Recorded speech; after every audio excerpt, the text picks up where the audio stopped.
Cashflow Diary Podcast, episode 500. Welcome to yet another exciting episode of the Cashflow Diary Podcast, the podcast that teaches you insider tips, tactics, and strategies for creating leverage streams of cash flow into your life. Learn from top-performing entrepreneurs, business owners, investors, and thought leaders from across the globe as they share their secrets to success. Like what you learn on this and other Cashflow Diary podcast episodes?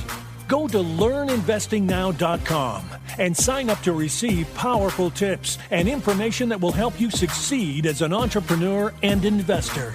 Now, here's your host, investor, entrepreneur, business owner, educator, speaker, author, and master facilitator of Robert Kiyosaki's cash flow game, Jay Massey. All right, ladies and gentlemen, welcome to another episode of the Cashflow Diary Podcast. I'm your host, Jay Massey, and I'm glad that you are here today because you guys know that oftentimes it's very, very rare. It's a unique thing when you get to hear from a person who's been here before, and that must mean they have something special or mean something special, and I believe they're going to deliver something special to you, and that's exactly what we have today. So for those of you who are original and been around for a while, if you remember episode 131, we interviewed a gentleman by the name of Aaron Walker. You may be familiar with him from his book, View from the Top, or his website, View from the Top, or the fact that he is one of America's best mentors on the planet.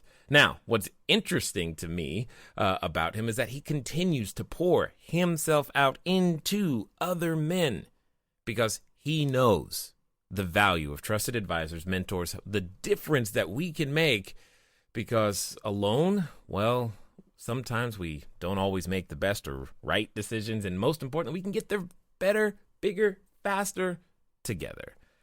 One of the things that you may have a question about is there a difference between being successful and significant? And I think today's guest will be able to underscore that because he has more than 40 years of experience with more than a dozen startups, and he has been able to do this for a lot of people. And today, we get to hear from him again. I'm excited to get caught up with him. I'm hoping that you are excited to love, to listen, and to learn from Aaron Walker. Aaron, how you doing? Jay, man, can I hire you to travel with me and introduce me? It's like, I want to meet this guy. Hey, man, thank you. What a blessing it is to be a repeat guest on your show. How you been? Yeah, there's very few. I think I don't even think you need two hands to count them all. But we've been good. Business has changed. It has grown, as many of the audience knows. While we're still in the real estate world, still doing the cash flow thing, we've just pivoted mostly into short-term rentals because that opportunity has presented itself, and for the last literally 2 years now, it's been able to produce some very healthy returns. But what's going on with you? I mean, this is hundreds of episodes ago, so there's got to be a lot that we've been missing out on over there. Yeah, it's been crazy busy. I know you and I have mastermind together and got to share some great experiences early on, years ago, and things have absolutely blown up for us. We own a mastermind group called Iron Sharpens Iron, and we're about to launch our 14th group. Man, I look around, I think, good night, where did time go? I retired, 8 years ago to kind of take it easy. My wife reminded me at dinner the other day, Jay, she said, do you realize you're working more now than you did the previous 35 years of our marriage? And I'm like, I don't know if this is a compliment or we're going to get in a fight. But the truth is I love what I do. And I love to help ordinary men become extraordinary in all they do. And now we've got 8 different countries represented. And we just keep getting blessed, man, with amazing guys that are coming our way. But, yeah, I wrote a couple of books, wrote View from the Top. And that's been a really fun thing to do, helping people to achieve their goals and dreams and how they can live a successful and significant life. And then I wrote the Mastermind Blueprint. I teach people how to build masterminds, and that's been a fun thing. And co-authoring a third book right now with my friend Seth Bueckley. It's Where's My Mentor? And mentoring is so important. And man, you're the champion of mentors in this real estate space. So you know exactly what I mean. We need mentors in our life. But that's just a real brief overview of what's been going on here at View from the Top.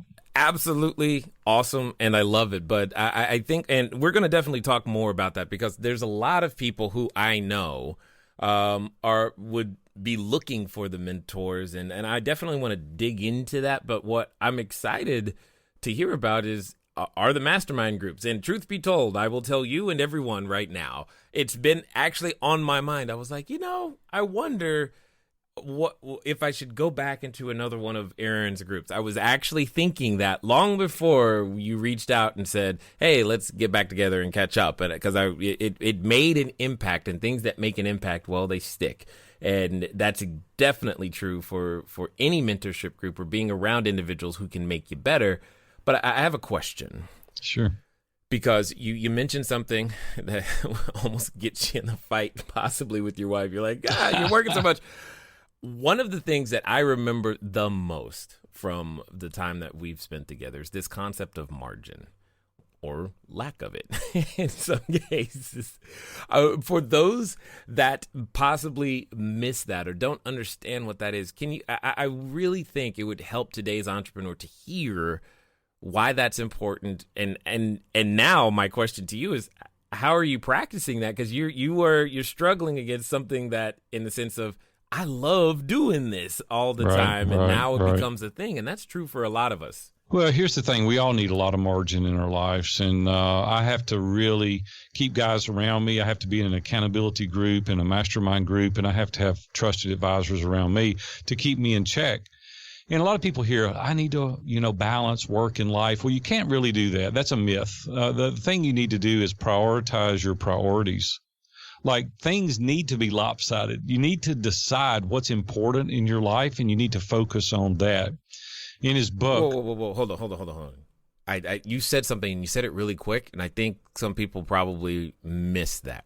Okay. Because typically when you mention the concept of balance, we think equal on both sides. Yeah. It doesn't need to be equal. Things don't need to be equal. Okay. Right. I just know somebody heard that and was like, whoa, good. Wait, what? I'm glad you brought my attention back to it, because it's become such a way of life to me. I get so many opportunities to do certain things, right? Whether it be speak or travel or start new groups or start new businesses, right? You know exactly what I'm talking about. You have to narrow your focus. You have to be an inch wide and a mile deep. And most people are an inch deep and a mile wide. They think they got to do 15 things really, really well in order to make a lot of money or be successful. But the truth of the matter is my friend Rory Vaden says, we need to procrastinate on purpose. There's some things that we need to put off. And that's what I'm speaking about here. You need to prioritize what's important to you. So I had to sit down and go, hey, what are the 3 or 4 things that are most important to me in my life? Well, from past experiences dealing with me, Jay, I'm a Christ follower, so my faith is really important. And then my wife, and then my children, then my grandchildren, and then my business. And I've got it in the right perspective because I have accountability partners around me and mastermind people around me that help keep me in check, because it's so easy to spend so much time doing this thing that we love, and that's getting the gratification out of the businesses that we're involved in. And if you're not careful, you'll come home one day with a pocket full of money to a house full of strangers. And when that happens, you still end up a loser. Right? And I teach people how to be very successful, simultaneously being significant. And if all your effort and energy is spent at the day job, making the money, getting bigger, better, faster, shinier things, and you do it at the expense of your family, quite honestly, we still end up a loser, right? Because nobody cares. You go home and you're a rich old guy, and nobody loves you or knows you or has a relationship with you. And then how have you won? Listen, don't hear me wrong. I love to make money. I want to make more of it, but I don't want it to own me. I don't want it to be my God, my central focus. And that's why I say that we have to prioritize our priorities and spend an inordinate amount of time on the things that are important to you. And, it's being able to make that distinction, which I think is really, really key. But oftentimes how on earth do we ever maintain an objective view of if we're even getting close to doing it right?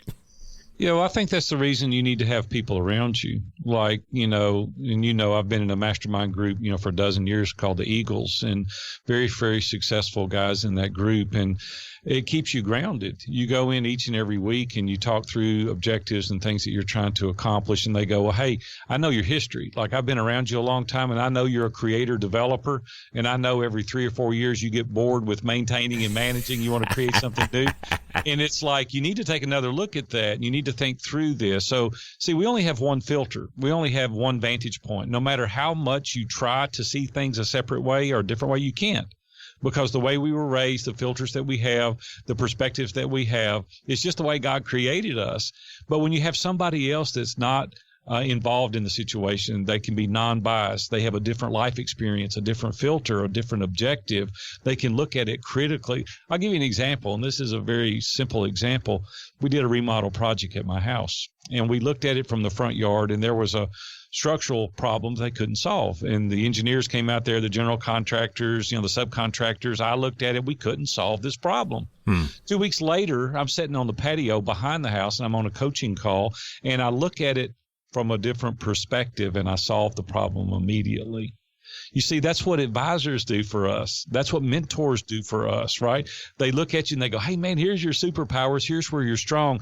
But here's your kryptonite. Here's your Achilles heel, these things. But here are your blind spots. And if you don't pay attention to that, it's going to knock you off into a ditch. And you need to be careful with that, right? And that's the reason I like to surround myself with people with an objective view. Now, you said something, and truth be told, if it took me as long as 3 to 4 years to get to board before I wanted to create something new, that would actually be a success. I know. It'd be a long time. I know. That's because you're a creator developer. You can, look at your life and all the things that you've accomplished, and you go, my gosh, this makes me tired reading it, much less doing it. There's so many accomplishments that you've had, and I get it, man. So when it comes down to it, let's talk for a second to the entrepreneurs that are just now trying to figure it out and make it happen. When you have worked with entrepreneurs in the past, in that state or stage, and maybe they're still dividing their time between what they're doing full time in terms of income. How on earth do they achieve this balance so that they don't end up coming to an empty home and being still giving significant amounts of effort and energy, because that new baby business requires a lot to get off the ground? What are they to do? There's seasons in our life, right? Nothing. And people say, yeah, Big A, I hear you talking now, and I understand it's easy for you, but you've not been there. Yeah, I've been there, done that. I know exactly. And I almost lost my family as a result of focusing on my business too much. And when you start missing ball games and having to apologize to your little girl for missing the dancing recital, and you forget your wife's birthday, those things are not going to end well for you. And you need to be careful all the while. Some of you need to get your butt off the couch and get to work, and you need to grind it out with that grit and determination and perseverance. There's seasons that we have to do that. What you don't want to make it is the priority of your life. You don't want to make it the way you do business every time. Like, there's times, Jay, that my wife knows that he's going to be busy for this quarter. Like, it's called for it, right? Some things are seasonal. Right. And she gets it. But if I come along, 2 weeks after that and I go, hey, Robin, listen, she goes, no, you told me this was for a season and we need to do it. I'm with you. I'm for you. And I'm behind you. But we cannot have this the pattern of our life. And so, listen, I got a strong woman, 39 years. She's kept me in check. And you need people around you that will do that, because she knows I love working. I love what I'm doing, but I don't love it more than my family. And that's where you got to be careful. You just got to be really careful. See, a lot of people live to work. See, I don't do that anymore. I work so I can live, right? It's not the reason I get up every day. I have other reasons that I get up every day. Money's a tool, and we need to treat it like a tool, right? And we need to place the value on it that it is so deserving, but we don't need to make it ruler of our life. And that's what I did, Jay, when I was a young guy. I'm like, hey, I'm going to crush it. And I did, almost to the detriment of my own health and my own family. And that's why I'm firing this warning shot now to people saying, hey, listen, just slow down for a minute. The bigger thing that I see people doing now is they don't have clarity. And the reason is the internet so affords us so many opportunities now that we don't know which one to pick. And so we're stuck in indecision, and I help people work through getting out of their indecision. Well, one of the other things that at least I've been noticing, it seems to be that, again, maybe because of the internet, because, as you were mentioning, opportunity is so readily available, it seems to be there's this wave of more people who are trying something extra in some way, shape, or form, and they don't even know that clarity is their issue. So how on earth are they even able to figure out what they're supposed to do? Yeah, well, I tell people to start with, first and foremost, what are you passionate about? And I want to talk about that. I want to unpack passion just for a second. Passion is an inexhaustible resource, right? It eventually wears out. So you can't keep going just on passion because you'll tire out. What you've got to have is purpose. And if you don't have purpose, you're not going to do anything long term. And I use this small example. If there were two buildings 100 feet tall, side by side, and I said, Jay, I'm going to put this 2x12 board between these two buildings 100 feet off the ground, and I want you to walk between them, and I'm going to give you $10. And you're like, Big A, you've lost your mind. There's no way I would do that. But Jay, if I took your little girl and I put her on top of one of those buildings and I lit that building on fire, right, there's no amount of money that's going to keep you from going across that board to rescue your little girl. Right. Well, it's the same way in everything in our life. See, I go to bed at night thinking, man, I can't wait to get up tomorrow because I'm helping ordinary men become extraordinary. Their lives are changing. There's many things that they're addicted to that they're getting off, and they're doubling their business, or they're a better husband, or they're a better dad, or they're just better in their communities. They're better people. They've prioritized their priorities. They know exactly now how to live their life. That's purpose. Yeah. If I was just doing it for the money, right, I ain't got tons of money, but I got enough money. But if I was doing it just for the money, I wouldn't be excited every day to get up. But because there's a purpose, I'm excited. And people have asked me time and again, like, why do you still keep teaching us? And I'm like, yeah, I know I could earn significantly more, create way more value just focusing on our own little business. But I tell our students all the time that you guys complete me. To be lacking, you don't understand. I don't feel like me unless I have passed on or helped someone else do it. I get way more enjoyment from hearing that happen for you guys than I do doing it for myself. I mean, don't get me wrong, we intend to continue, but sure, at the same time, this is what's exciting to me, is knowing that I get to meet and talk to and introduce them to individuals like yourself and see that transformation happen. So I guess what the other part is, you have an abundance mindset. You don't have a scarcity mindset. There's deals out there to be made in the real estate everywhere for days. You know what I'm saying? So you want to teach people because you have an abundance mindset. And the more you teach, the more you give away, the more that natural reciprocity comes back and opens up other opportunities for you. So how do you think that the word passion supplanted purpose, which clearly is what is more important? How did that ever happen? Yeah, well, here's the thing. You are passionate about something, and you try it, and you do it for a little while. And here's the way I know whether you're on the right track. When you continue to do it, and if it gives you energy, there's a purpose at the end. If it drains you, it's not your passion.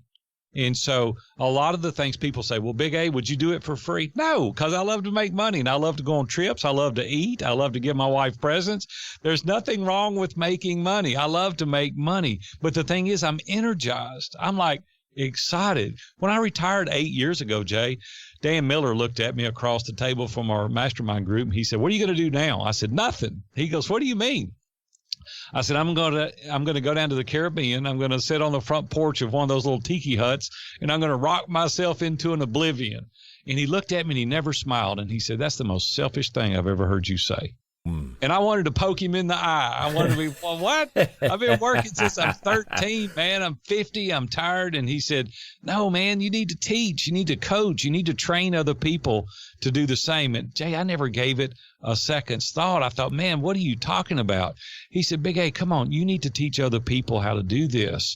Help them create their goals and their dreams and help them accomplish it. And I'm going to tell you, man, today I can hug his neck because it's changed my life, breathing into other people and helping them accomplish what they want. It's just so rewarding to be able to do that. And I want to encourage your listeners today, if you don't have that passion and desire, don't go today and quit your job, but be praying about it, be thinking about it, be thinking about, Listen, because we don't get a do-over. This is this is not a trial run. I mean, you're living your life, and you don't want to be miserable. You don't want to go home every night and take it out on your family. You want to get up and go, man, how can I add value today to other people's lives? There's so many opportunities out there today to be able to have a lifestyle business. And I want to encourage you to really dive into that. And that's what's so amazing. Again, back to technology, tends to enable us to be able to work literally from anywhere, depending on the style of business that you do. And what's amazing about that is it suddenly you can build your work. If you're intentional about it, you can build your work around your lifestyle. What would you say has been some of the things that you've watched entrepreneurs do in terms of making those transitions, and what have been some of the benefits of them doing this? Well, the thing most people try to do is to get great clarity before they launch. And I just think that's a mistake personally. I don't want you to do anything reckless, but it's a lot easier to pivot a ship than it is to get it out of the harbor. And so you can move something relatively easy, but getting the courage up to get it out of the boat slip and get it going is the most difficult part. What I want to do is come up with an idea and think, would this add value, whether it be a product or whether it be a service? And how can I best serve other people, simultaneously make a living for my family? And then I think about the lifestyle businesses that you've mentioned earlier. There are so many ways today to make money online. Yep. And we've got an e-commerce business, and 3 years ago it didn't even exist, and now it does really, really well as a result of selling a product on Amazon. And we import the product, we manufacture it in China, and we do all that from our home, or we can do it from the beach, or we can do it from wherever we want to do it. If we got a laptop and an internet connection, we can make that happen. We don't touch it, we don't manufacture it, we don't ship it, but we make it happen, right? And we do everything. We never even see the product, right? And we make. There's so many things like that people can do today. So many services. You can be a virtual assistant. There's so many things that people are wanting done in their businesses today. The list goes on and on. But the point of the matter is just get an idea. Don't have to have total clarity. Just get something that you enjoy. Get coaches around you. Get masterminds around you. Get an accountability group. The bigger thing is the consistency. Mm-hmm. And that's what I tell people. They say, Big A, what's the best tool? Best tool in your toolbox is relationships, first and foremost. Hands down, nothing even comes close. Building relationships. The next thing is consistency. And they're like, tell me more. What does that mean? I mean, like, do it until you want to throw up. I do things nonstop. And when I make a commitment, I give it 2 years. I say, I'm going to do this the way I've committed it for 2 years. It takes usually a year and a half in most businesses to get them up and going. We've had 12 now over our past 40 years. We've had 12 businesses. We're on number 13 and 14 right now, but in the past. And the thing is when I tell you I'm going to do something, I do it relentlessly. I don't care what it is, social media platform, everything that we do, I have a plan. We have our day mapped out. I know exactly what I'm going to do. I keep my head down. I put blinders on and I say, I'm going to do this thing. Listen, read The One Thing, Gary Keller and Jay Papasan. It'll rock your world. So I could give you a list of books to read, but that's how I would get started. Totally understood. Now, when it comes down to it, today with the wisdom that you have, you're saying so much so quickly. I know people are like, oh my God, I can't even take notes fast enough. What would you say? Like if I pinned you down and said, okay, here are the top 3 things I have seen entrepreneur after entrepreneur who succeeded, this is what they did and what they do on a consistent basis. What would you go to? Hello there, entrepreneur. This is Jay Massey, and what I want to say to you is that the number one mistake that I have ever made in business, number one, has been waiting too long to do the books, waiting too long to get the bookkeepers, the accountants, the CPAs, the CFOs involved, and I don't want you to make that same mistake. That mistake cost me over 6 figures, and now for a significant discount, you have the ability to get your books together using FreshBooks. So what I want you to do is I want you to go over to gofreshbooks.com/cashflow diary. Again, that's gofreshbooks.com/cashflow diary. FreshBooks is the easy to use software designed to help you, the small business owner, the freelancer, get organized and save time on invoicing, getting paid faster, keeping those books in order so that it becomes a bonus for you to do your taxes as opposed to a burden. Go over to gofreshbooks.com/cashflow diary and get started today. And now let's get back to the rest of the story. Yeah, well, it wouldn't be a specific profession. There are so many. There's millions. That's fine. Yeah, there's millions of professions, but it's the process. The process is what's important. And the businesses that succeed, let me say this, you don't rise to the level of your goals. You don't rise to the level of your goals. What you do is you fail to the level of your processes. And the problem is people don't have systems and processes in place to automate things. You got to do a couple of things. First of all, you need to do an assessment of yourself. You need to look at yourself and say, what is it that only I can do? And that was the part that was the hardest for me originally. I wanted to do everything because I'm a control freak. Like, I want to clear out the trash because I know it's going to be carried out properly, and I want to vacuum because somebody else is going to leave something, and I'm going to coach, and I'm going to do the social media. And I'm like, you can't do that. You cannot do everything, right? So you either have to automate it, eliminate it, or delegate it.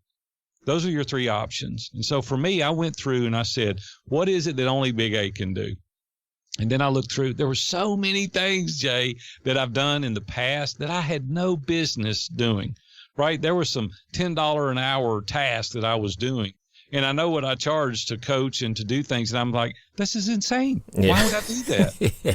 The other thing is you need to decide, and here's where people really drop the ball. And there's not one out of 100 people going to do what I'm about to tell you. But if you do, if I were to tell you today, Jay, and you're a big real estate guy, I could guarantee you a 750% return on investment. You'd be like, dude, show me. Like, I got money. You tell me. I'm listening. Right? You got my attention. Time is the same way. Right. And I call it the 30 times rule.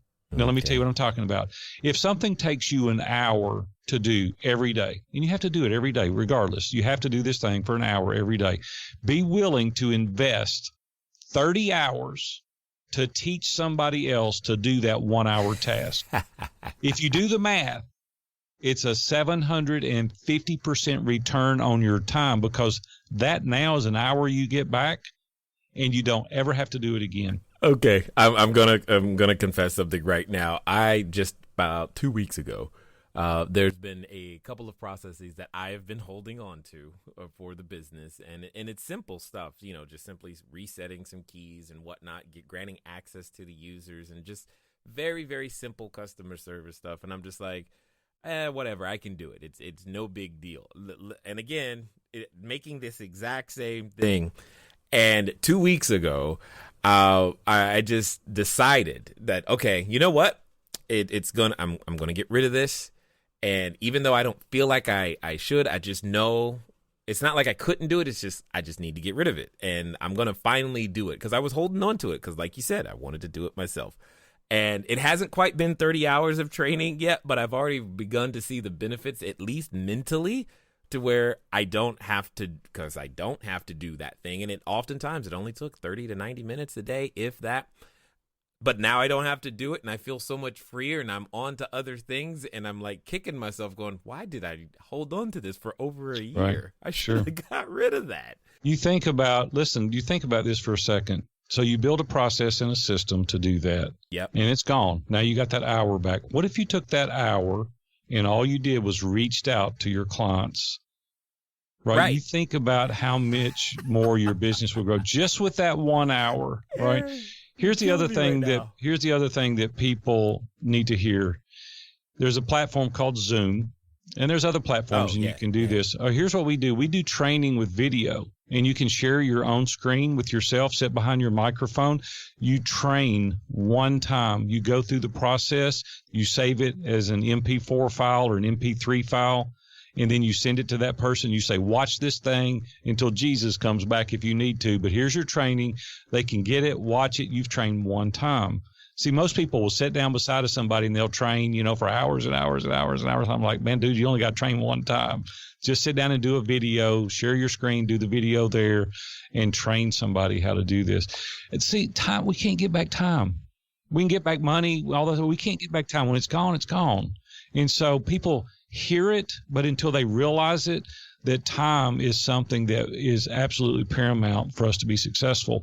Because when we can invest that 1 hour now with customer service or reaching out, getting new clients, affirming people, edifying them, encouraging them, can you only imagine how much faster your business would grow? Well, and that's what's funny is that what I didn't realize was how it was crowding. Having to do that task was actually crowding out the mental or emotional space to actually go and develop either more corporate accounts or just develop better processes and hire someone to develop the corporate accounts. And I'm just realizing today going, man, I should have done this a long, long time ago, because now we're bringing on another instructor. We're able to, like I said, build the customer service department faster. Everything is suddenly like moving. And I'm just like, okay, yeah, I totally should have done that a long time ago. And it's that year that I spent piddling around in customer service. It's gone. I'm laughing today, but otherwise I would be crying right now based upon what you were saying. So, let me ask you this.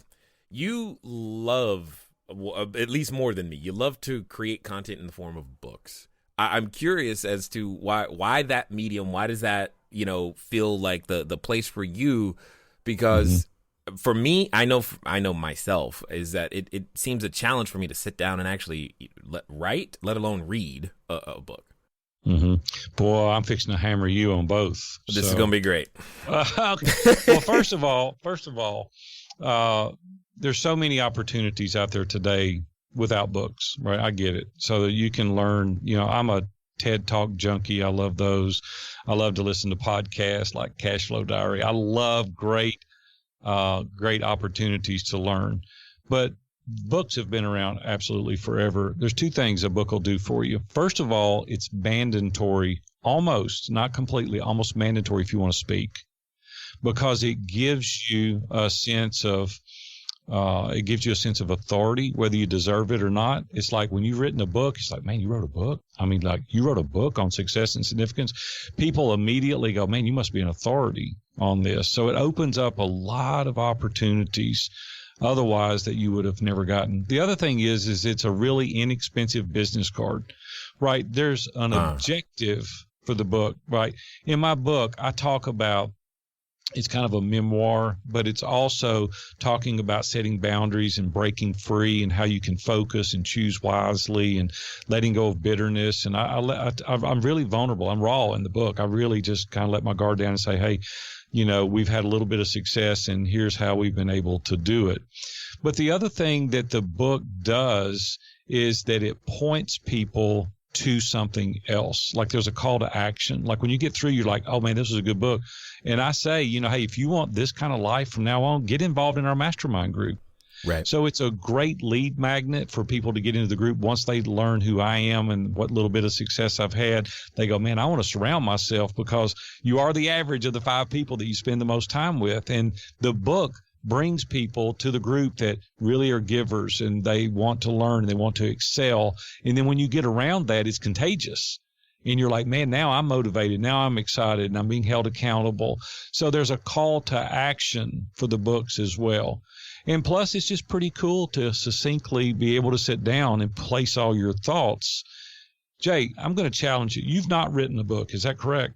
I have one that and many, and I can see the emails coming. I'm chuckling because somebody's going to write in, yeah, when's that next one coming? That's why I'm to ask you that. That's the reason I'm asking. I want you to give me a commitment of when you're going to write your next book. Are you serious? I'm dead serious. Of course you are. You're Aaron Walker. What am I doing? Okay, all right. You're an expert. Why would you not want to share? This has turned into a coaching session instead of a podcast interview. Why would you not want to share everything? You're brilliant, okay? I don't want to puff you up, but the truth of the matter is you're brilliant in this space. Why would you not want to write a book and share? See, because what's ordinary to you is extraordinary to others. But that's what the videos are for. That's what the podcast is for, right? Yeah, everybody doesn't watch podcasts and listen to videos or listen to – they don't. Hey, Jay, I don't know if anybody's told you there's 7 billion people on the planet. Okay. You do good. You do good with your podcast. You're not doing that good. And your videos are good, right? I've seen they're good, but there's millions of people read books.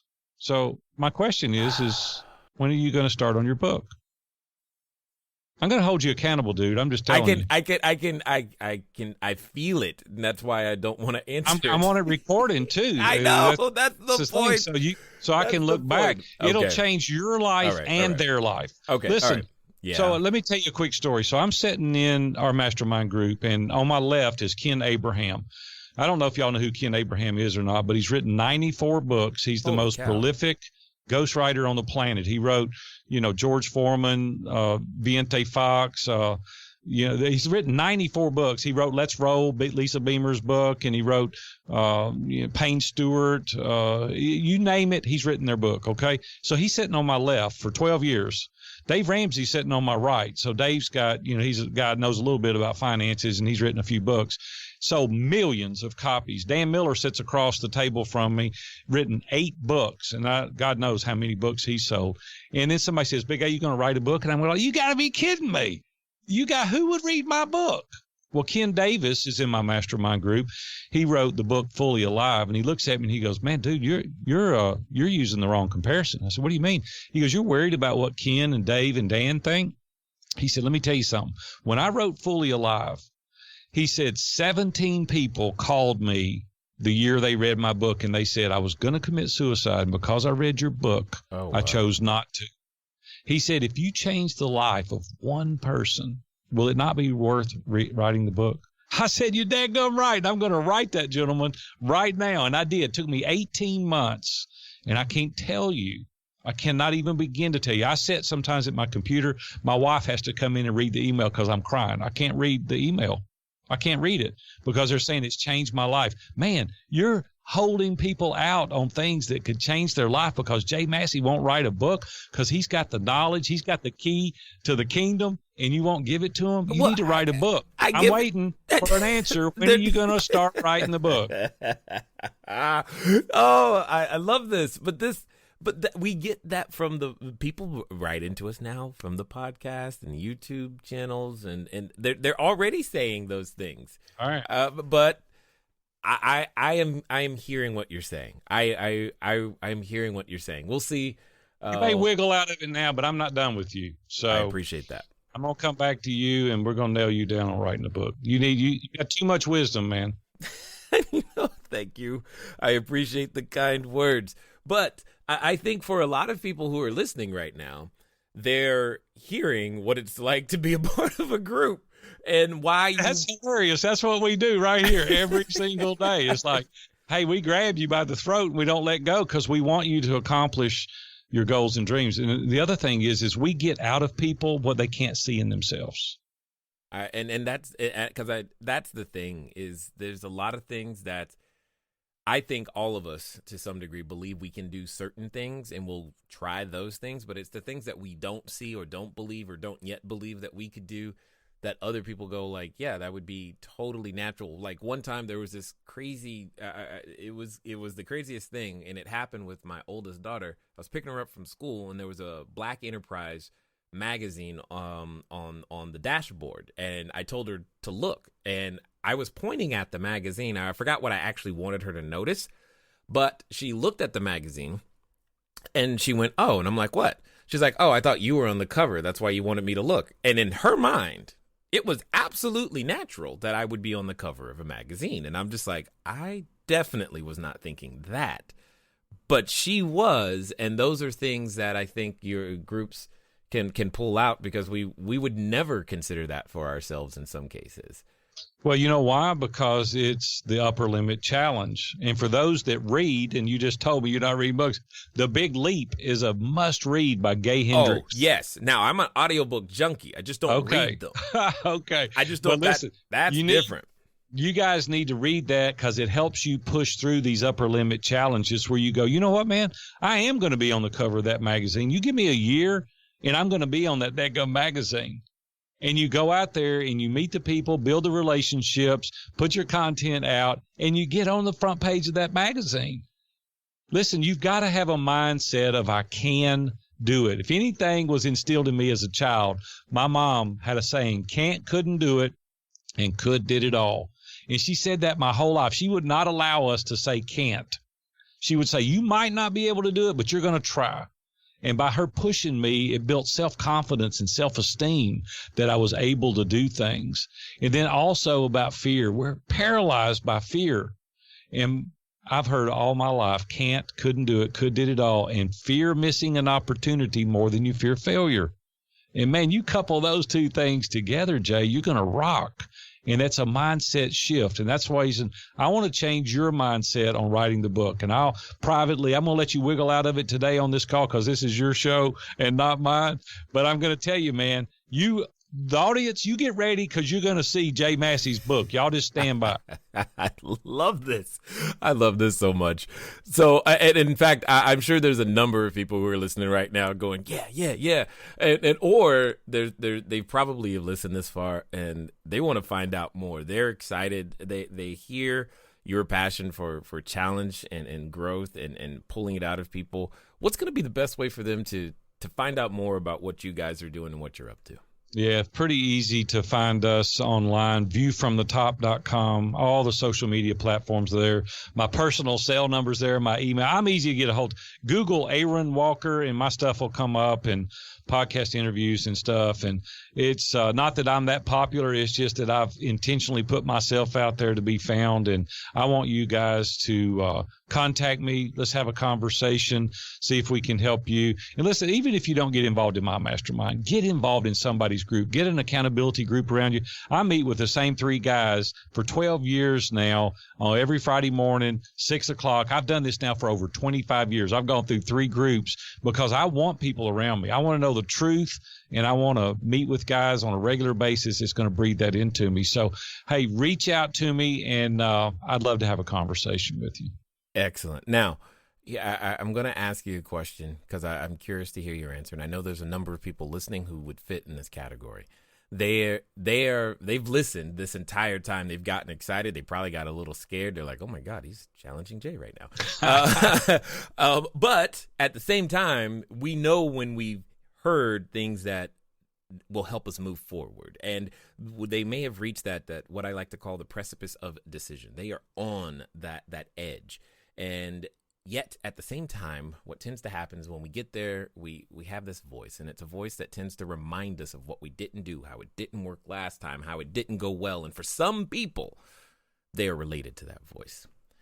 So my question to you is that this time it's going to be different for them. Let's pretend it's going to be different. And Aaron, they're going to do exactly what you say, and they're going to do it in the next 24 to 48 hours.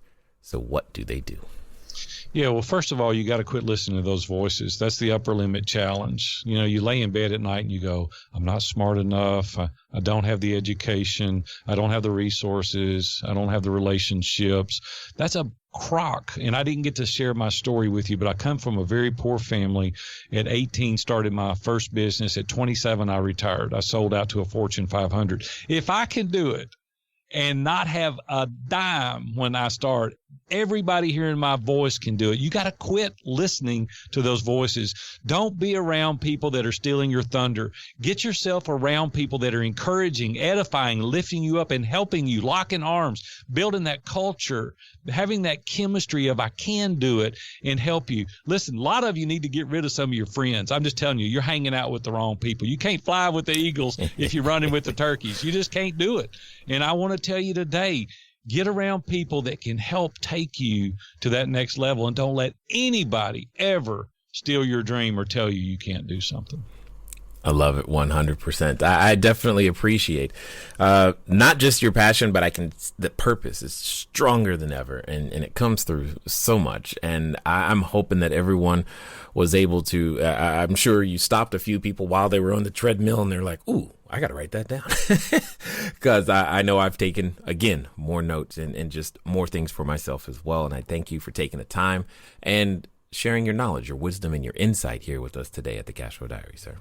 I enjoyed it. Thanks, Jay. We'll see you, buddy. All right, ladies and gentlemen, you know what time it is. It's time for you to move at the speed of instruction. What does that mean? That means view from the top. Look up Aaron Walker. his cell phone number. I mean, dude, you have no excuse, so go make it happen. And I know some of you are listening right now. You're like, but Jay, you didn't make a commitment. Here's what I will say. Stay tuned. Ladies and gentlemen, it's been fun talking to you today. I look forward to talking to you soon. Until next time.